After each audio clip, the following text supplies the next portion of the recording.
Olá, boa noite. Quer dizer, bom dia ou boa tarde, dependendo da hora que você está assistindo esse vídeo. Hoje nós vamos falar sobre saúde oral. É um assunto super importante, né? Eu vou até colocar aqui a pergunta. Você. E vamos esperar o Dr. Felipe Martins entrar para poder dividir, porque na verdade é ele que vai falar, né? Eu sou só o interlocutor. Saber sobre saúde oral.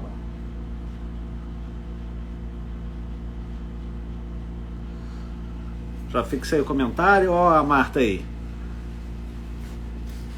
Seja bem-vinda, Marta. Se você achar o assunto interessante, ó, clica aí na asa delta, convida o seu amigo, alguém que você acha que vai ter interesse em assistir o Dr. Felipe.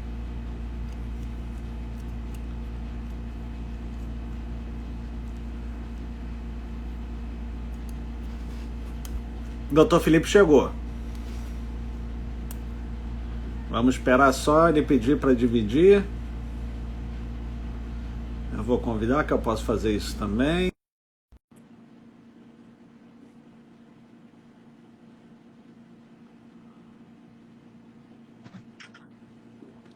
Meu caro amigo Felipe. Ô, Marcelo, tudo bem? Boa Tudo... noite. Boa noite, tudo bom com você? Tudo bem. Você consegue me ver? Perfeitamente, consigo te ouvir É. também. É. Ah, então tá bom, porque aqui não está aparecendo para mim.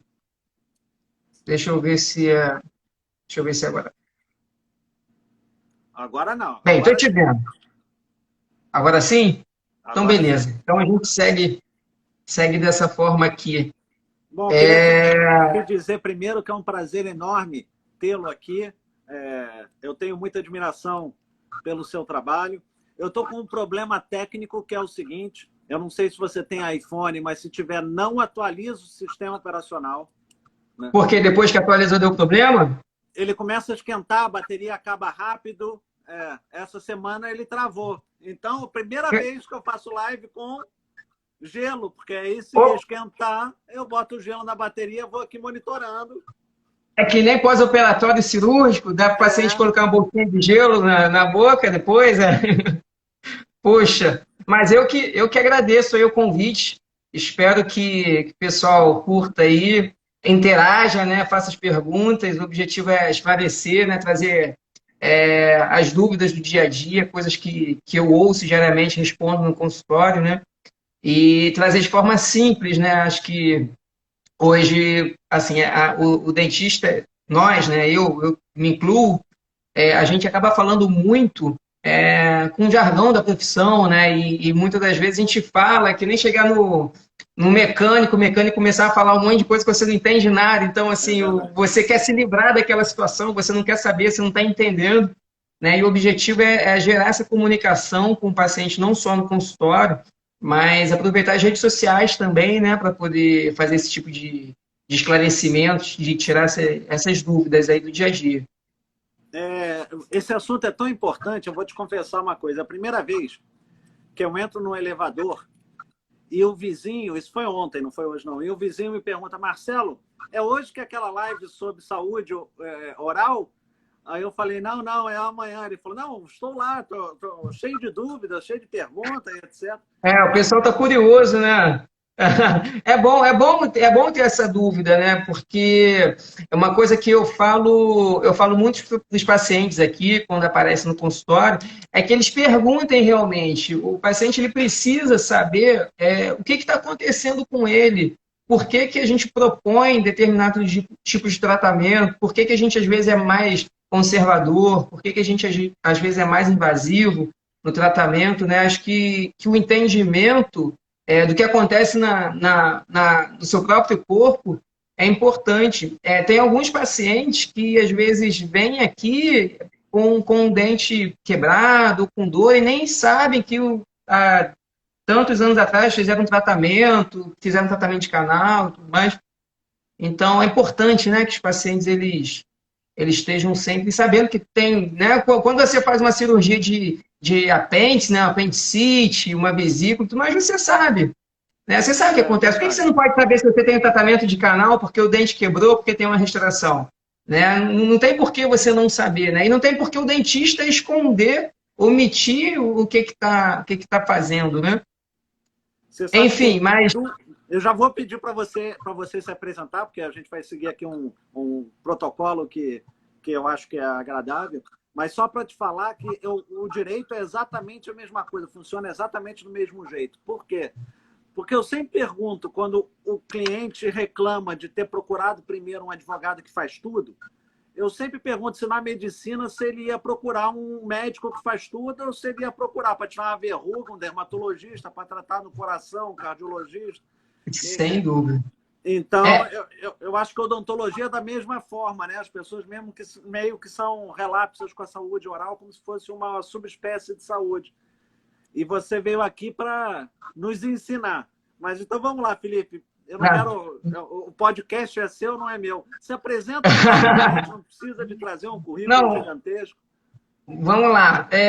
Eu sou dentista, sou formado há 16 anos. Eu sou especialista em endodontia, que é aquela especialidade que todo mundo morre de medo, né? Que é do tratamento de canal, tudo. Quero muito falar sobre isso hoje ainda, esclarecer alguns mitos e verdades sobre o tratamento de canal. Eu sou pós-graduado também em prótese sobre implante e odontologia estética. Na verdade, Marcelo, isso que você falou é uma coisa que eu acho incrível e é difícil os pacientes, às vezes, entenderem. Não existe, no meu ponto de vista, acho que com tanta informação que a gente tem hoje, um profissional polivalente, né? Não é um jogador que vai bater o escanteio, correr para a área para cabecear e fazer o gol, né? Não tem como, né? Eu acabo sendo hoje um dentista clínico geral. E o clínico geral é o dentista que faz tudo? Não é o dentista que faz tudo. Mas é o dentista que acompanha o paciente ao longo do tratamento. Eu tenho uma especialidade, né? Eu tenho outras 2 pós-graduações, que são de áreas até distintas dentro da odontologia.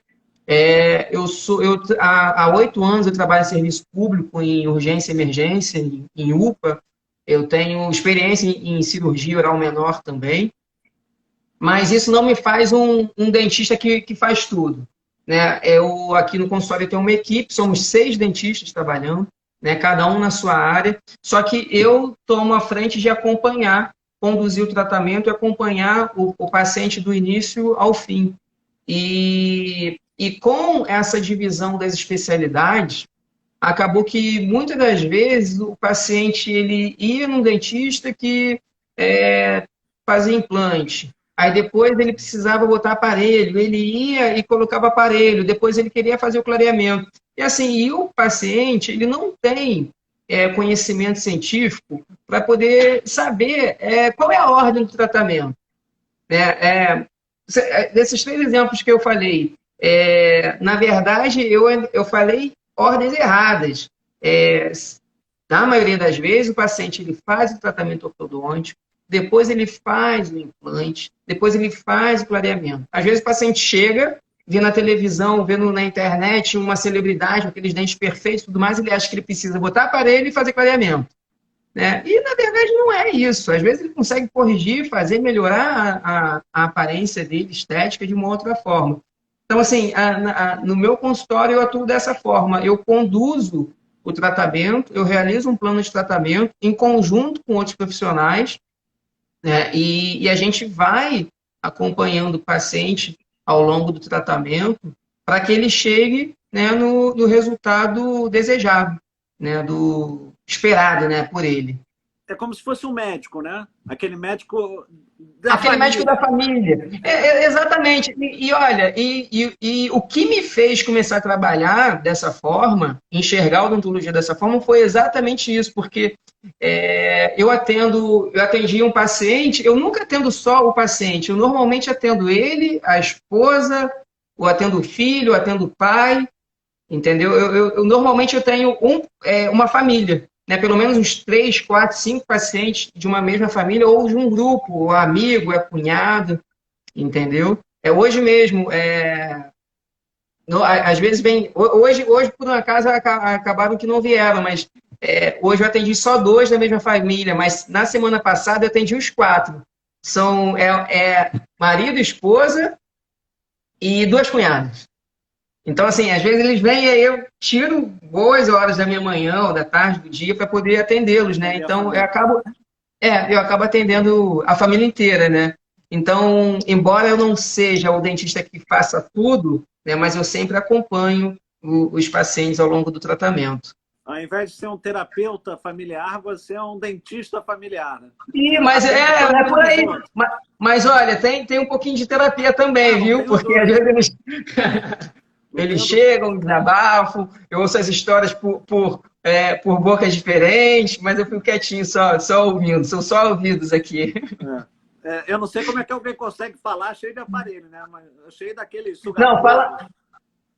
fala antes e fala depois, né? Tem alguns pacientes que insistem em falar um pouquinho também quando está com sugador ou isolamento e tudo, aí eles vão meio que gaguejando, tudo mais alguma coisa eu entendo, outras não, e a gente vai se entendendo dessa forma. Vamos lá, Felipe. Eu recebi várias perguntas, né? E tem outras que eu tenho, né? E eu queria saber se você podia ajudar com as respostas, né? A primeira pergunta que todo mundo se faz, né? E já me fizeram, já me pediram perguntar para você, diz respeito ao siso, né? É preciso que a pessoa tire os 4 sisos? É obrigatório, né? E por que o siso dói? E por que essa cirurgia, se eu tiver que tirar, dói também? Olha, Marcelo, na verdade, eu acho que o que acontece, assim, muita lenda, né, em torno do siso, né, muita história envolvida, e aquela história que é aquele telefone sem fio, né? Às vezes foi uma experiência ruim que aconteceu com uma pessoa em uma situação específica e aí gera aquela lenda urbana, né? Realmente o siso é um dente que é um dente mais complicado de ser extraído, né? Ele às vezes dá um pós-operatório um pouquinho mais chato, mas nada que cuidados pós-operatórios que são passados para o paciente após a cirurgia não resolvam, medicação, repouso e tudo mais. Agora, uma curiosidade com relação ao CIS é o seguinte: tinha um estudo antigo que dizia que o Brasil é o país mais miscigenado do planeta. E parece que começaram no início desse ano, com o objetivo de terminar em 2023, uma pesquisa para reconfirmar isso. Ou seja, se o Brasil não for o mais miscigenado do mundo, é um dos mais. E o que isso tem a ver? O que tem a ver é que mistura de etnias, mistura de genética, entendeu? De DNA faz com que, às vezes, você tenha um pai com marcada dentária grande e a mãe com dentes com marcada dentária pequena e dentes pequenos. Quando você herda de forma misturada isso, você pode pegar uma marcada pequena com dentes grandes, ou você pode pegar dentes pequenos com marcada dentária grande.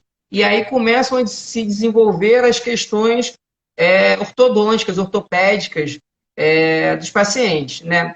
O siso, por ser um dente que ele erupciona, ele nasce por volta dos 18 anos, é o último dente da arcada dentária a nascer, a gente sabe que os dentes eles vão nascendo e eles vão se arrumando. A arcada, tanto a mandíbula, que é a parte inferior, quanto a maxila, elas têm uma forma de ferradura. E os dentes eles vão se organizando naquela ferradura, naquele formato. Quando chega aos 18 anos e o siso ele tende a nascer, a irromper, muitas das vezes ele não tem espaço. Ele não tem para onde nascer, para onde sair. E aí começa o siso torto, o siso que nasce uma pontinha e não nasce o restante, nasce fora de posição, não nasce, entendeu? Então, isso sim que começa a gerar o problema. Mas é uma coisa que, assim, é tão subjetiva que, por exemplo, eu tenho os 4 sisos. E a minha irmã, que nasceu, filha da mesma mãe, do mesmo pai, ela precisou extrair os 4. Entendeu? Então, não necessariamente você precisa extrair o siso. Você pode conviver, sim, com o siso desde que ele erupcione, ele esteja numa posição confortável para ele e para para as estruturas adjacentes e que te facilite, obviamente, a higienização, porque um dente fora de posição, não só o siso, mas qualquer outro dente, ele dificulta a higienização. Dificultando a higienização, você tem mais risco de ter cárie, ter doença inflamatória gengival, entendeu? E aí que começam os problemas, né, do siso que as pessoas conhecem. Você sabe que eu tinha uma visão completamente errada, né? Eu achava que todo mundo tinha que tirar o siso, porque na minha ideia, né, os dentes dos nossos antepassados, eles desgastavam muito, né, com a alimentação, e aí abria espaço, e o siso com 18, porque vivemos até os 20 e poucos anos, né? E aí o siso ali, quando você já está grande, quando ele nascia, já ocupava, já empurrava os dentes para frente e ocupava esse espaço. Né? Então... Não necessariamente. Como eu te falei, os meus 4 sisos são posicionados, entendeu? Eu não tenho problema com eles. Isso não quer dizer que eu nunca vou ter problema com eles. Eu posso vir a desenvolver, eles podem começar a dar problema e tudo, mas pelo tempo, eu acredito que isso não deva acontecer, entendeu? Agora, entre os 18 e 25 anos, que é o período que normalmente ele erupciona. E uma outra curiosidade, Marcelo, com relação ao siso é o seguinte, não só o siso, mas existe uma teoria que ele vai entrar em extinção daqui a algum tempo. Né? Tem algumas pessoas que já não têm o siso, não é que ele não tenha nascido, não tem, a gente faz a radiografia e a pessoa não tem. E por essa linha de raciocínio, todos os últimos dentes da arcada dentária, da seção, nós temos um grupo de incisivos, nós temos um grupo de pré-molares e temos o grupo dos molares. Então, cada último dente, ele tende a ser extinto. O siso, por ser o último dente do grupo dos molares, existe a tendência dele ser extinto. O segundo pré-molar, ele tem a tendência de ser extinto, e os incisivos laterais também. Então, na verdade, quando a pessoa não tem um desses dentes, é uma pessoa que já está num processo de evolução mais adiantado. Entendeu? Já está da espécie, né? Eu estou um pouco atrasado, porque eu tenho todos. Eu também. Na verdade, eu tenho menos um dente, mas não é o siso. Vamos lá. Outra questão que é aterrorizante.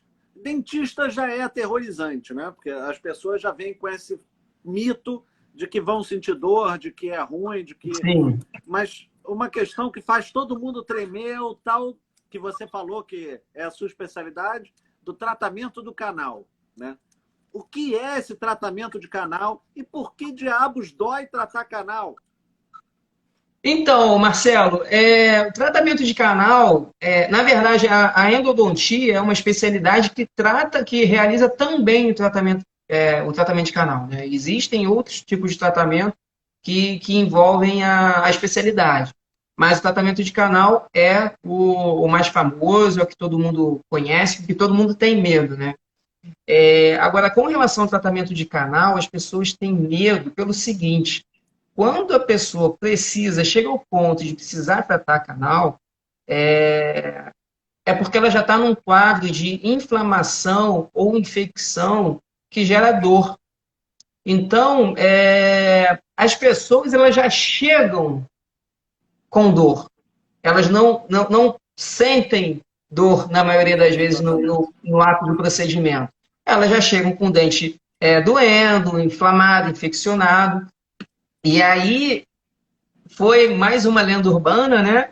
Que foi se alimentando para o tratamento de canal. Mas o que é o canal? O dente ele é basicamente dividido em duas estruturas.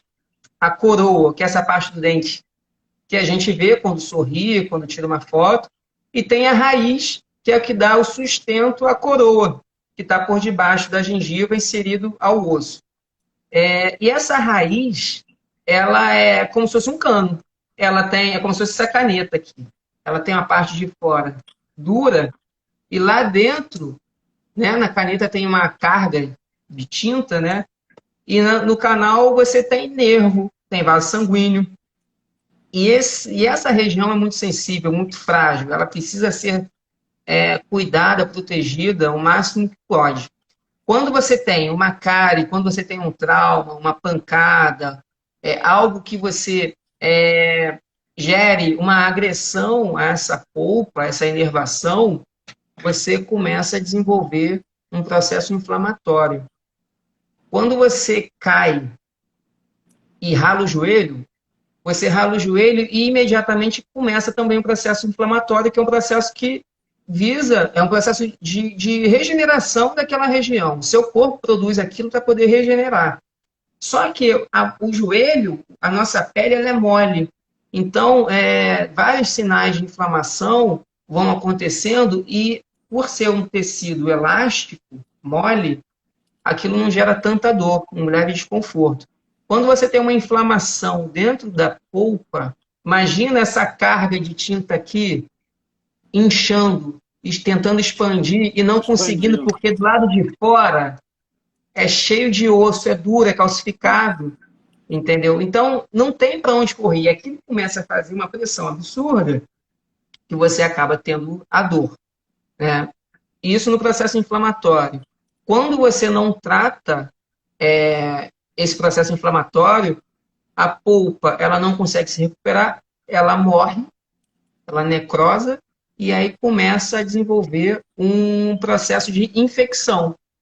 Começa a colonizar, começam a aparecer bactérias ali que vão habitando dentro do canal, e aí começa um outro processo, que é um processo que gera dor também, só que é um processo que ele tende a agravar até mesmo para o corpo todo, né? O rosto pode ter um abscesso, o rosto inchar e tudo mais, entendeu? Então, são esses sinais, são esses quadros que geram essa dor toda, esse desespero. Só que o dente, quando chega nesse ponto, você não tem para onde correr. Ou você faz a extração, ou você faz o tratamento de canal. O dente por si só não tem remedinho que você vai tomar e vai resolver aquilo.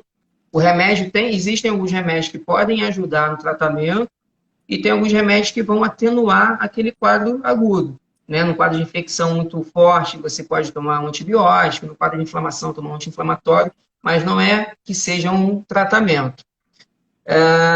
Então, quando você chega para tratar o canal, é tratar o canal para poder acabar com a dor. É feito sob anestesia, entendeu? E da mesma forma, quando eu dei você deu o exemplo do joelho ralado, você às vezes vai para debaixo do chuveiro, esfrega aquilo, passa sabonete e tudo mais e fica dolorido, mas você faz aquilo porque você sabe que é importante para que não tenha uma infecção, não piore ali, cicatrize mais rápido.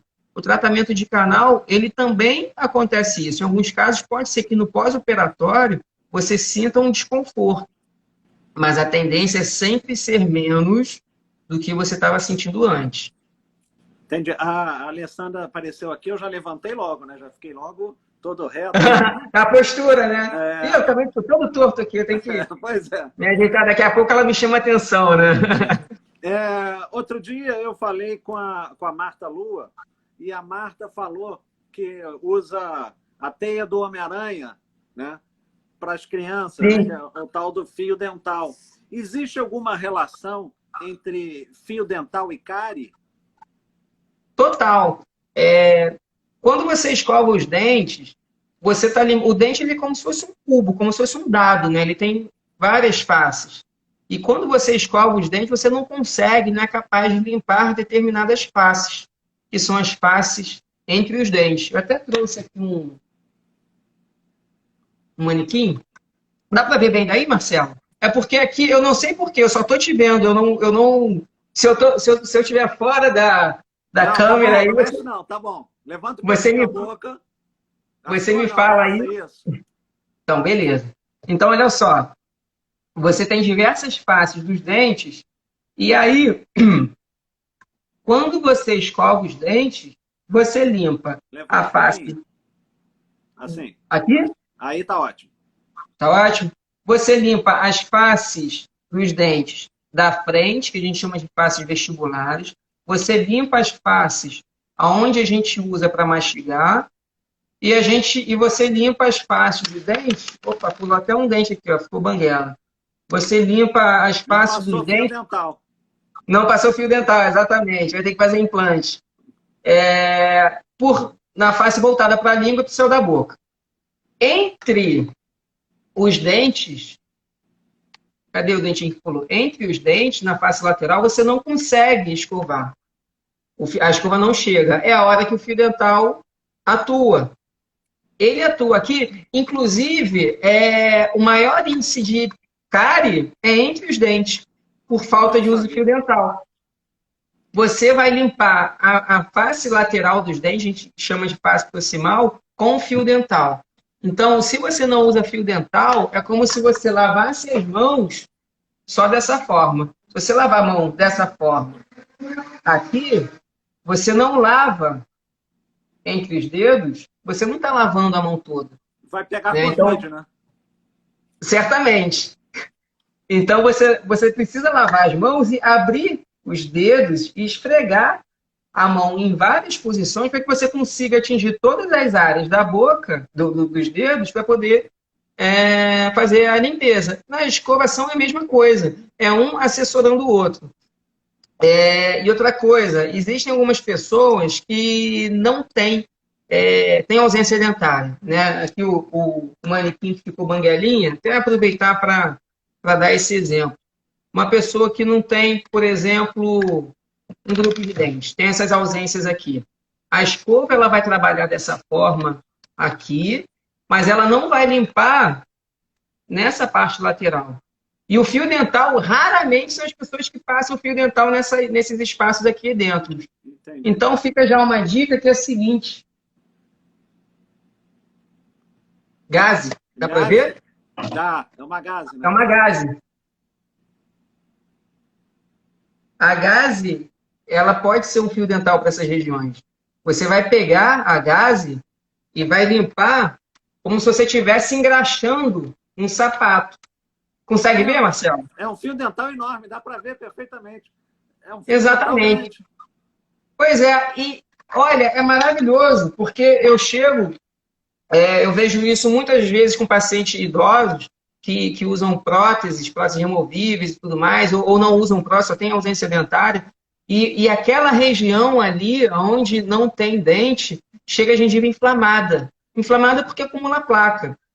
Uma gengiva inflamada, uma gengiva quando você passa fio dental e sangra, é uma gengiva que não está sendo limpa adequadamente. Era isso que eu ia te perguntar. Às vezes, quando passa fio dental e o dente sangra, é comum isso? O que é isso? Olha, é sinal de gengivite, é sinal de inflamação da gengiva. A gengiva, ela sangra, uma gengiva saudável não sangra. A gengiva sangra porque está inflamada. Uma gengiva inflamada, certamente é trauma, que é algo bem momentâneo, às vezes bate uma escova, um alimento mais crocante, tudo mais, mas isso aí passa em 1 dia, 2 dias. Ou é falta de higiene, dificuldade de higienização, negligência na limpeza, que normalmente é relacionado ao fio dental. Então, quando você passa fio dental e sangra, é sinal que ali você precisa passar fio dental hoje, precisa passar fio dental amanhã, precisa passar depois, porque se você passa hoje e sangra, passa amanhã e sangra, no próximo dia que você passar, o sangramento ele vai diminuir. Depois de 4, 5 dias, você vai passar o fio dental no mesmo lugar e não vai sangrar mais. Entendeu? Porque você está fazendo a higienização daquela região, você está fazendo a limpeza, não está havendo acúmulo de placa bacteriana, não havendo o acúmulo de placa bacteriana, você não tem uma gengiva inflamada. Entendi. E se sangrar, tem que ir no dentista ou é só limpar direito que melhora? Olha só, Marcelo, tem pessoas que têm a doença gengival, doença periodontal, de forma crônica. Isso faz parte das bactérias que são colonizadas na boca ao longo da vida. Então, essas pessoas que têm com frequência sangramento, elas precisam ter um acompanhamento mais de perto. Às vezes as pessoas, em média, né, de forma padrão, a gente acaba falando para visitar o dentista a cada 6 meses e tudo, mas eu tenho pacientes aqui que eu preciso acompanhá-los a cada 3 meses. Os pacientes que fazem tratamento ortodôntico, às vezes eu faço limpeza a cada 2 meses, entendeu? Porque existe uma dificuldade, às vezes a pessoa tem alguma deficiência, não tem uma coordenação motora legal para poder fazer a higienização. Então, essas pessoas, elas precisam de um acompanhamento mais de perto. né? Perguntando ao dentista, quando terminar o tratamento, for o dentista, fez o tratamento ou a revisão, o que seja, está saindo, a pergunta é a seguinte: quando eu volto?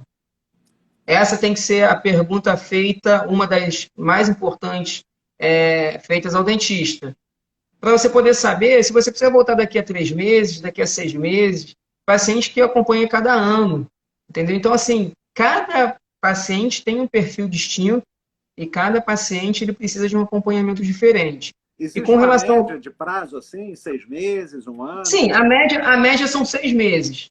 A média são 6 meses, mas isso realmente vai variar de pessoa para pessoa. Agora, a pessoa que eu faço acompanhamento dentário, que vai ao dentista uma vez ao ano para fazer limpeza, que tem pouca tendência a acúmulo de tártaro e tudo, ela, de uma hora para outra, começa a desenvolver uma inflamação gengival, essa pessoa certamente negligenciou durante algum período a limpeza. Então, se ela trabalhar lá, se esforçar a partir daquele momento para manter a escovação em dia, passar o fio dental e tudo, certamente esse sangramento ele vai desaparecer. Tá bom. Essa periodicidade, por exemplo, tem que ir 2 vezes por ano, a cada 6 meses. Em geral, o dentista passa um flúor, né? Aham. Para que serve esse flúor que ele passa, né? Tem duração? Dura 6 meses? Dura um ano? Dura... Não. Então, o flúor na verdade, a gente já tem o contato com o flúor de forma permanente, tanto na água e, e também na escovação, na pasta de dente. Então, o flúor, ele entra, aquele flúor que a gente passa no consultório, ele é um coadjuvante a fortalecer o dente. E para que serve o flúor? Como eu falei, nosso dente é uma estrutura calcificada, né? A gente tem maior presença de cálcio e fósforo, e por uma reação química, aquilo fica tudo depositado na estrutura dentária. A gente tem, Marcelo, em torno de 50 bilhões de bactérias na boca. Nesse exato momento, eu tenho aproximadamente 50, você 50, e quem mais estiver aí, em torno de 50. Você que está no carnaval, então vamos dar uma dica boa para essa garotada. Você que está no carnaval, que acha que no bloco pode sair dando beijo em todo mundo, né? Se juntar esses 50 bilhões, é isso? 50 bilhões, um beijo de bola. Então, fica dando muito beijo por aí, você vai ver o que vai acontecer no final do dia. Imagina, né? Vai trocando bactérias, né? É um networking ali de bactérias.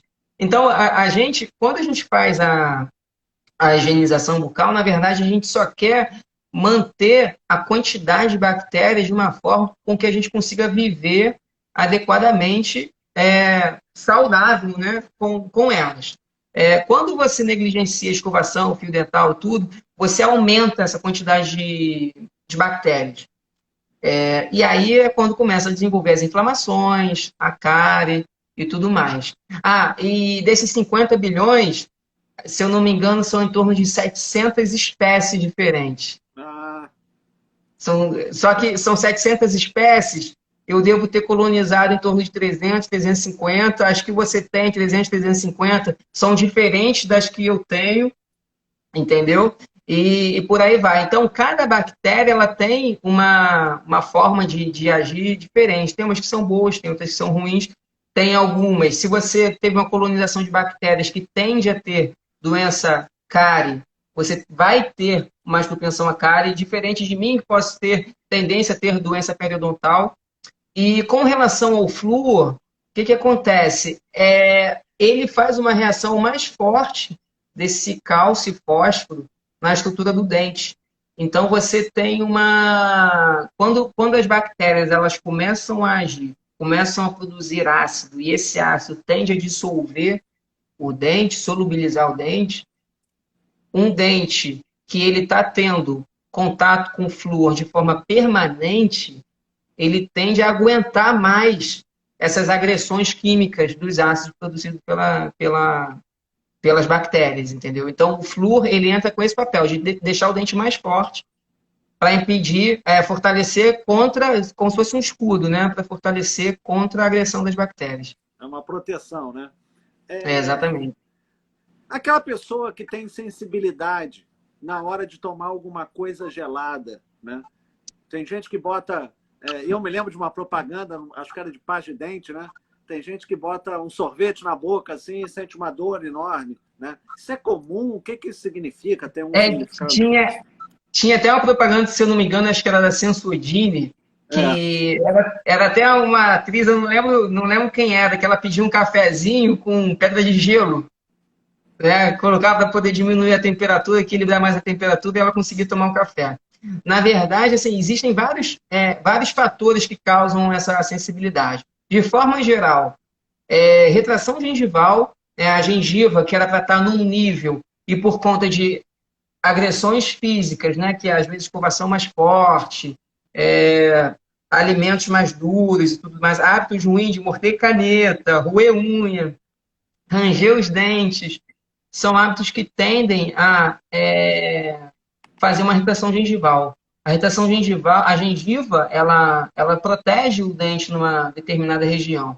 Né? E quando a gengiva ela retrai, ela diminui, ela expõe uma parte mais sensível do dente. Essa parte mais sensível faz com que, quando você bebe algo gelado, muito quente, um doce, um chocolate, um ácido, limonada, abacaxi, laranja, o dente ele percebe, né, a transferência de calor, percebe a acidez, percebe o açúcar, e aí ele dá uma pontada, ele dá um choque. Mas isso tem tratamento. Na maioria das vezes, tem tratamento com desensibilizantes, são tratamentos super conservadores. Né? A gente pode também fazer restaurações, dependendo do nível de retração que tem, para poder proteger o dente.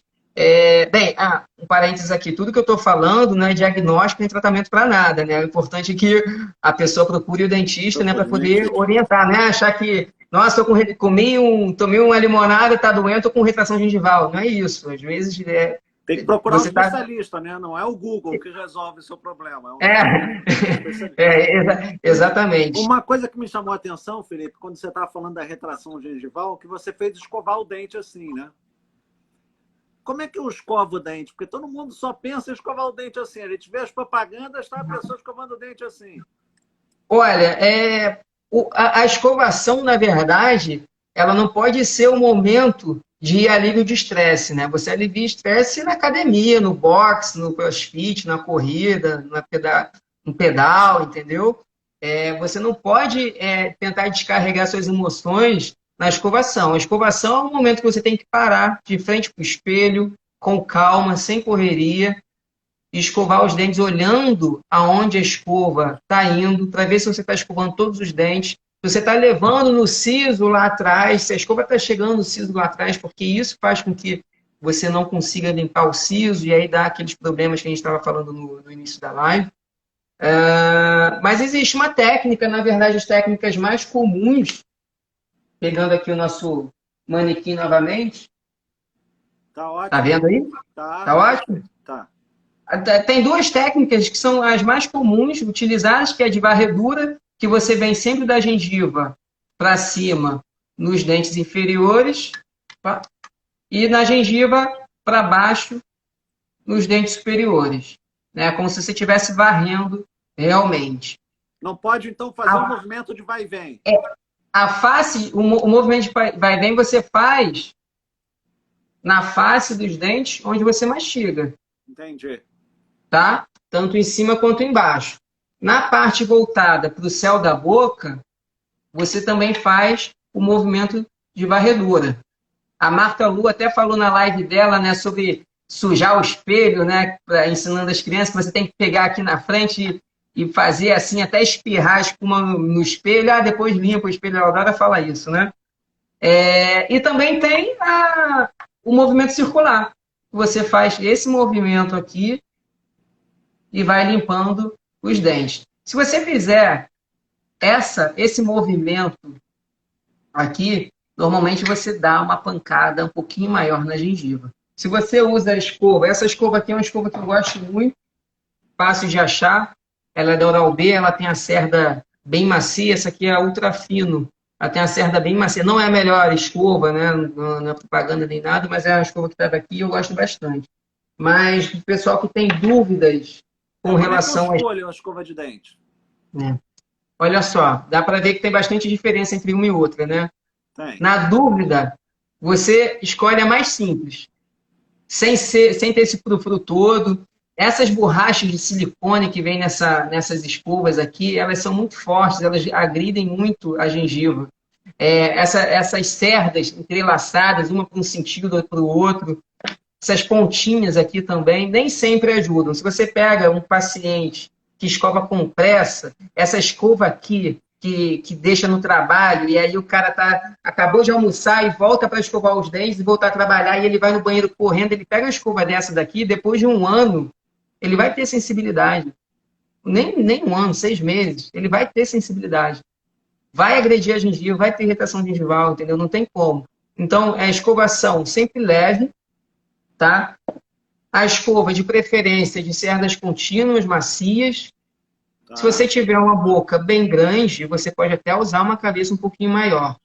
Mas de cerda, normalmente vem escrito cerdas macias, tamanho médio. É praticamente assim, universal. Obviamente que você fazer essa pergunta para o dentista que te acompanha, você vai ter a melhor resposta do que o que eu estou falando. Tá? Não é à toa que existem vários tipos de escova. Né? Mas se você usar tamanho médio, cerdas macias, você vai, e não escovar com grosseria, entendeu? Você vai estar fazendo um bom negócio. Deixa eu te fazer uma pergunta. Que me veio agora. Você mostrou aí essa boca faltando 2 dentes, né? Eu nem coloquei de volta, né? Não, você mostrou essa boca faltando 2 dentes. O banguelo. Até aqui. Eu consigo fazer um implante, né? Como é que funciona esse tratamento de implante, né? Tem chance de dar rejeição? Isso é uma coisa que eu sempre pensei. Vem cá, eu boto lá um dente e aí dá rejeição. Como é que é isso? Então, Marcelo, quando a gente faz a extração de um dente, quando tira o dente aqui, você vê, não vai sair só essa partezinha branca que você está vendo que eu falei para você que era a coroa. Vai sair tudo, vai sair a raiz também, que é o que dá o suporte ao dente. Então, você ficando com um buraco aqui, isso aqui, na verdade, seria no marcado, dá para ver? Tá vendo aí? Dá para ver. Aqui seria, a gente chama de alvéolo, é uma região repleta de osso. Tá? Quando você coloca o implante nada mais é que uma raiz artificial. É um parafuso que ele entra rosqueado ao osso. O implante, por si só, ele não tem função alguma. A graça do implante é você colocar uma coroa, colocar um dentinho preso a esse implante depois. O implante, o parafuso mesmo, ele é feito de titânio, que é o metal mais biocompatível que nós temos hoje, que a gente usa. É o mesmo metal que é usado por uma prótese de joelho, quadril e tudo mais. Então, assim, isso significa dizer que a chance de rejeição ela é zero. Não existe em literatura nenhum relato em qualquer parte do corpo de uma prótese de titânio que tenha sido rejeitada pelo organismo. O que acontece é o seguinte. Sempre. Não é para sempre. O que acontece é o seguinte, as pessoas acham que tudo que não dá certo é rejeição. E não é por aí. A rejeição realmente o seu corpo não aceitar aquele corpo estranho, aquele objeto que está ali inserido nele. E aí ele expulsa. Isso é rejeição, é uma aversão, ele não quer aquilo. Agora, o fato de você fazer a instalação de um implante, colocar aquele parafuso lá, não quer dizer que seja para sempre.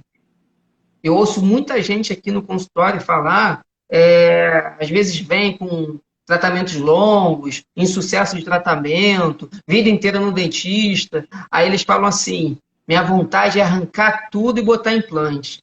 Todo implantodontista já está cansado de ouvir isso, e aqui no consultório também a gente ouve bastante. Por quê? Porque as pessoas têm a impressão, a falsa sensação, não sei por propaganda ou falta de informação, que vai botar um parafuso ali, vai botar um dente em cima e acabou. E não é verdade. Você vai ter que escovar os dentes da mesma forma, você vai precisar fazer o fio dental, passar o fio dental da mesma forma, você vai precisar fazer o acompanhamento com o dentista da mesma forma. O que acontece é que, assim, por ser um tratamento tão confortável, a gente chama de terceira dentição, né, que é um dente de leite, dentição de leite, dentição permanente e o implante, que você esquece que você tem um implante. Você escova, passa fio dental e tudo como se fosse um dente normal. Agora, se você não fizer isso, aí sim você pode ter problema. Você pode ter inflamação, periimplantite, que é inflamação ao redor do implante. E aí você vira até perder o implante, entende? Então, assim, não é para sempre, requer os mesmos cuidados que o dente natural. Agora, que realmente é um tratamento que revolucionou a reabilitação oral, não tenho dúvida disso. Deixa eu te fazer uma pergunta. Agora é uma pergunta até delicada, né? Que é a questão do mau hálito. Às vezes você chega perto de alguém e parece que a pessoa comeu, sei lá, uma meia, né? Uma meia suja, que abriu aquele portão de esgoto. É até desagradável, né? Você se afasta, etc. Às vezes o recinto inteiro fica cheirando mal, dependendo do tamanho do recinto, né? O que faz o mau hálito? O que leva o mau hálito? É má saúde oral? Olha, existem várias causas que podem gerar o mau hálito, né? Muita gente fala sobre problemas estomacais, tudo. Pode ser problema estomacal, pode ser problema respiratório, pode ser medicação, pode ser falta de água, alimentos, sim, alimentos, cebola, alho, bebidas alcoólicas, enfim, existem várias possíveis causas. Agora, 80% a 90% está ligado à limpeza da língua e doença gengival. Peraí, limpeza da língua, explica isso melhor. Pois é. Então, as pessoas escovam os dentes, mas não limpam a língua, né? E essa burra lingual, aquela película que fica na superfície da língua ali, ela, na verdade, é a grande responsável, em praticamente todos os casos, de mau hálito. Então, assim, existem os limpadores de língua que você pode utilizar, você acha em qualquer farmácia, tem vários modelos e tudo, tem pessoas que têm ânsia, né, de pegar, você tem que colocar o limpador lá e raspar, não precisa raspar com força, você passa 2, 3 vezes na língua, se você passar, você já olha, sai uma gosmazinha branca ali, bem, bem nojenta, entendeu? Mas você fazendo isso, você já resolve certamente, nossa, grande parte do problema do mau hálito. E a doença gengival, que também ela gera, as bactérias que geram a doença periodontal, elas são bactérias que produzem gases que provocam o mau hálito. Então, assim, você fazendo uma boa higiene, você vai estar contribuindo para essa questão do mau hálito. Agora, eu pensei que você fosse me perguntar como é que a gente sabe se tem mau hálito, né? Porque tem que chegar perto, né? Pois essa é a questão. A própria pessoa, ela acaba acostumando. Se você tiver cachorro em casa, você sabe, né? Você entra em casa, você não sente mais o cheiro do teu cachorro, né? Mas se você chamar um convidado a uma visita que não tem cachorro em casa, a primeira coisa que ele vai sentir um cheiro, né, de cachorro. Você se acostuma com o cheiro, né? Um pintor, quando começa a pintar um cômodo, ele no início ele sente o cheiro de tinta, depois ele já não sente mais o cheiro de tinta. Uma hora tem a mesma coisa. Ninguém sente o próprio, né? Exatamente, exatamente. Então você tem o mau hálito, mas você nem sabe às vezes que você tem, né? E aí às vezes você tem dúvida, aí você faz aquele sopra, né? Põe a mão na frente assim, só que você não vai sentir do mesmo jeito. E aí, como entendeu? é que faz? Olha, tem duas formas. Uma, existe um aparelho que ele mede, eu nunca vi esse aparelho, eu sei que ele existe, mas eu nunca vi esse aparelho que ele mede, eu não sei, parece que é uma pistolinha que coloca. Eu nunca tive acesso a esse, só sei por comentário, por congresso, curso, tudo. Agora, a melhor forma que tem, isso é descrito em livro, é você perguntar para uma pessoa. Você chegar para alguém e aí você dar aquela baforada e você perguntar se está Tem com que ser mau alguém hálito. muito próximo, né? E, por Sim, favor, não é. façam isso em época de Covid. Pois é, né? Agora, atualmente, é bem complicado, né? Mas essa é a melhor forma de você tentar descobrir. Deixa eu te fazer uma pergunta, né? Associando essa questão do mau hálito, porque a gente é muito movido pelas propagandas que vê, né? Pelas propagandas que assiste. Sim. Sim. E toda propaganda associa o bochecho, né? Aquele enxaguatório bucal, né? Com a ausência de mau hálito, né? Porque existe isso, existe essa possibilidade, não? É essa a função do bochecho mesmo? Olha, o bochecho, Marcelo, é o seguinte: existem vários tipos de bochecho, né? Quando você chega numa farmácia, ainda mais numa farmácia grande, eu fico pensando nos meus pacientes quando chegam lá para escolher uma escova, uma pasta, um bochecho, porque é enlouquecedor, né? Você vê todos os tamanhos, todas as cores, todos os valores possíveis, né? É, eu fico perdido às vezes, eu chego lá e vejo coisa nova, vira e mexe eu descubro alguma coisa nova. Não é nem novo, né? É um antigo modificado. A questão do bochecho é o seguinte: quando você essa primavera de Rio de Janeiro de quase 40 graus, você anda o dia inteiro na rua, você chega em casa suado, né? Você chega, toma um banho, passa sabonete, passa shampoo. Você necessariamente precisa passar perfume? Não. Não. Você vai conseguir tirar o suor tomando banho, passando shampoo, sabonete, né? Você não vai ficar um cheiro ruim de suor sem passar perfume. Mas se você quiser passar perfume, não tem problema nenhum, entendeu? Você pode passar se quiser, ou se você vai sair, você quer passar, enfim. O bochecho, na maioria das vezes, ele é perfumaria. Você fazendo uma boa higiene, você escovando, passando fio dental, as pastas de dente, elas já deixam você com um hálito mais refrescante, mais agradável. Então, não necessariamente você precisa fazer uso de bochecho para você ter um hálito refrescante ou correr o risco de ter mau hálito, entendeu? Óbvio, tem os bochechos que são terapêuticos. Pessoas com alto índice de cárie, em determinados momentos, precisam fazer o uso do bochecho com concentração de flúor.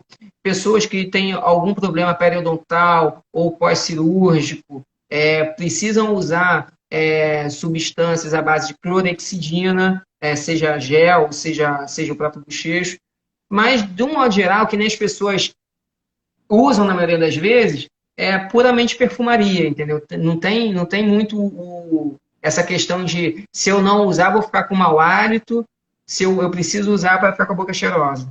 Felipe, eu não consegui ler as perguntas aqui para você, mas as pessoas estão falando que é uma aula e etc., né? Que você explica muito bem, que está perfeito. Que É, bom. é muito interessante o que você está falando. O tempo está passando muito rápido, a gente tem só 7 minutos. Caramba! 7 minutos. E eu tenho uma pergunta, eu não sei se vai dar tempo de você falar, mas tem relação com clareamento dental. Qualquer pessoa pode fazer? É melhor botar faceta ou botar lente de contato? É a mesma coisa, né? Aqueles dentes de jogador de futebol que você vê pulando para fora da boca, né? Não sei se vai dar em 7 minutos, não, né? Mas deixa eu correr aqui. Vamos lá. Faceta e lente de contato, né? São procedimentos estéticos, puramente estéticos. Estética é subjetivo. Quem escolhe a cor do seu cabelo não é o cabeleireiro, é você. Então, você não vai chegar no salão e o cabeleireiro vai falar: olha, vou pintar o seu cabelo hoje verde, seu cabelo vai ficar azul, vai sair daqui com o cabelo laranja. Não é, você que vai falar: olha, eu quero ficar com o cabelo roxo. Você vai lá e vai pintar de roxo, não sei como é que faz, enfim. Esses procedimentos, eles também têm o mesmo objetivo, são procedimentos estéticos. Às vezes o paciente chega e pergunta: posso fazer clareamento? Eu preciso fazer clareamento? Sei. Você quer fazer clareamento? Pode fazer clareamento, dá para fazer clareamento, dá para ficar mais claro. Mas você quer fazer?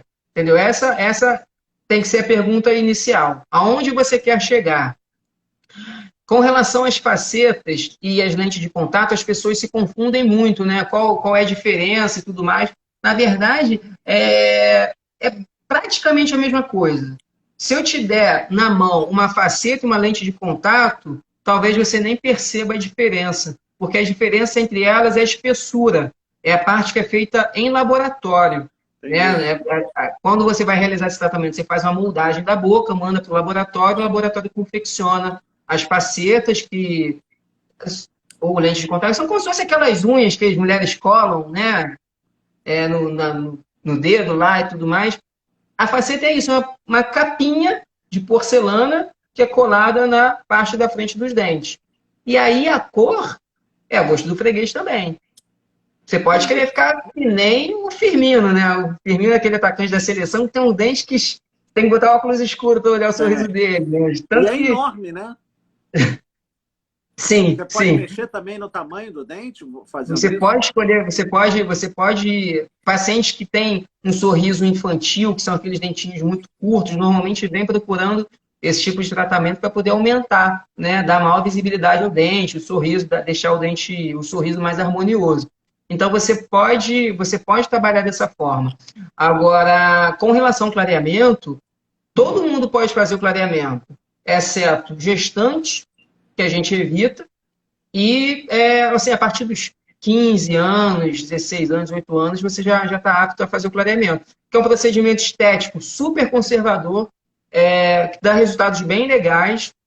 Agora, se você vem com o pensamento de ter os dentes extra brancos, na maioria das vezes o clareamento só não resolve. Você precisa fazer o clareamento e vir com tratamento protético, né, com as porcelanas e tudo, para você poder ter o resultado esperado, entendeu? Todos os dentes clareiam, né? Só que uns clareiam mais, outros clareiam menos. E aí, o objetivo do clareamento é até onde o dente clarear ou até onde o paciente se der por satisfeito. Às vezes você começa a fazer o clareamento e da segunda sessão, se for um clareamento de consultório, o paciente já está satisfeito, não quer uma terceira sessão, ou fazendo em casa, depois de 1, 2 semanas, ele já está satisfeito com a cor, entendeu? Mas o discurso inicial é sempre esse. Só quero clarear um pouquinho, só quero clarear um pouquinho. Só que aí quando começa a clarear, não sei o que acontece na cabeça, quero clarear mais, quero clarear mais, quero mais, quero mais. É vício, né? Sim, sim. E a pessoa, depois de 6 meses, o dente continua no mesmo tom do pós-tratamento, e a pessoa volta querendo fazer clareamento dizendo que o dente escureceu, entendeu? E aí você faz fotografia, você mostra a foto da época e tudo mais, e o paciente acaba vendo que a cor é a mesma, mas ele não se dá por satisfeito. É muito comum isso acontecer. E aí você realmente querendo, você precisa partir para o trabalho protético, né? Que aí são as facetas ou as lentes de contato. Mas aí acho que é assunto para uma live inteira poder falar disso daí. A gente tem só 1 minuto e pouquinho. Felipe, eu queria... a Marta falando que é igual tatuagem, que começa, não para. É por aí, exatamente. Felipe, eu queria muito agradecer o seu tempo, a sua presença. Acho que você foi muito direto na forma de falar, explicou muito bem. Você deu, como falaram, uma aula para a gente, né? Para quem não é dentista, para quem é leigo. Muito obrigado pelo seu tempo, obrigado a quem está aqui assistindo. Eu vou colocar a live no meu canal no YouTube, aí te mando o endereço amanhã, vai estar agora no IGTV. Beleza. Você tem agora até o Instagram derrubar a gente, você pode até derrubar a gente. Não, agradecer, Marcelo, o convite, assim, muito legal. Tem muito assunto que a gente pode conversar aqui, porque são perguntas do dia a dia dos meus pacientes, né? Essas perguntas que você me trouxe é o que a gente ouve aqui mesmo, né? Espero que as pessoas tenham gostado, né? Queria até ter... Eu não consegui acompanhar muito aí as mensagens, não sei se o pessoal perguntou alguma coisa, mas se ficou alguma... O pessoal só elogiou, Felipe. Que bom, que bom. Se alguém tiver alguma dúvida, no meu Instagram pode mandar direct, ou então na minha bio tem um link lá que tem meu WhatsApp. Então pode mandar o WhatsApp, tudo, não tem problema nenhum. A gente vai conversando, vai explicando agora. Segue as orientações do dentista, pergunte, tire as dúvidas, esclareça tudo. E pode perguntar de tudo. do mais básico, qual escova, qual pasta, até por que eu estou tratando o canal, até por que eu vou ter que fazer implante, porque é a partir daí que você vai conseguir entender o que acontece na sua boca e você vai ter mais chance de poder se cuidar, né, de prevenir contra problemas futuros e tudo mais. O resumo de todas as